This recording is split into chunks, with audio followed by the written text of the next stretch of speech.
एखाद्या वेळेला घरामध्ये छोटी मोठी पार्टी असेल किंवा पाहुणे येणार असतील, स्नॅक्स म्हणून काय बनवायचं असं टेन्शन आपल्या डोक्याला येतं. तर आज मी तुम्हाला असाच एक स्नॅक्सचा मस्त प्रकार सांगणार आहे. चॉपरमध्ये गाजर, कांदा, एक हिरवी मिरची चॉप करून घेतली, उकडलेले बटाटे किसून घेतले. आता याच्यामध्ये चॉप करून घेतलेल्या भाज्या, कोथिंबीर, हळद, लाल तिखट, मीठ घालून मिक्स करून घ्यायचं.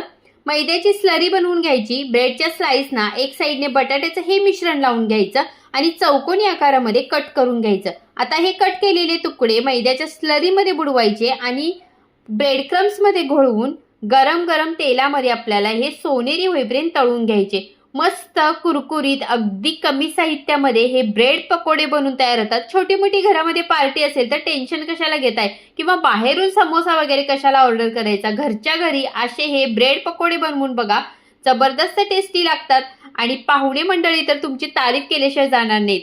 नक्की ट्राय करा.